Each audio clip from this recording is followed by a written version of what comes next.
ये मेरी बात सुन। मैं नहीं सुननी तेरी गल, अपनी रान दी सुन। तुम ऊपर जाओ। मुझ पर क्यों चीख रहे हो? जा, जिंदा रहे ओदा। तब ये नुकसान होता है जल्दी में किए गए फैसलों का। मन्नत मुराद ड्रामे की अगली किस्त में देखा जा सकता है कि मन्नत मुराद की माँ के साथ बैठी बातचीत कर रही होती है तो मुराद ऊपर से आ जाता है। मन्नत की माँ जो है वो अचानक से रोने लग जाती है और कहती है कि मन्नत कह रही है कि तुम्हारी बहन को पागल खाने ले जाना चाहिए। हालांकि मन्नत की बहन के कहने का वो मतलब नहीं होता। शायद मुराद की माँ को मन्नत की बात समझ नहीं आई होती, लेकिन मुराद गुस्से हो जाता है और वो अपनी अम्मी को समझाता है कि मन्नत ने ऐसा नहीं कहा होगा। लेकिन साथ ही जो वो मन्नत पर गुस्सा होता है और उसको कहता है कि जाओ कमरे में चली जाओ। इसके अलावा मन्नत जाते जाते मुराद को कह जाती है कि तुम्हें भी एक साइकेट्रिस्ट की ज़रूरत है।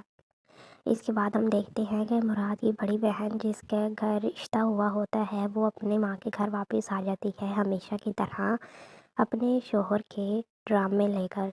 कहती है कि मेरा शोहर कुछ नहीं करता और अब मेरे पास खाने को कुछ नहीं है और अब मैं वहाँ नहीं रह सकती।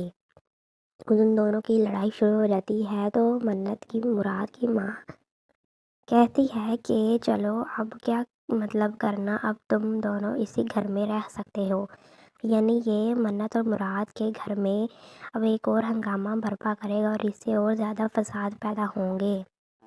इसके अलावा मुराद मन्नत के घर खाने पर जाते हैं तो वहाँ बड़े भाईजान जो हैं वो बातों बातों में मुराद पर तंज लगाते हैं कि जो रिश्ते इस तरह से हों या जिनके घर में अक्सर इस तरह से लड़ाई झगड़ा होता रहे वो रिश्ते कम ही चल पाते हैं। तो मन्नत की भाभी उनकी बात टोक देती है और ये बात पूरी होने से पहले ही उन्हें खामोश करवा देती हैं।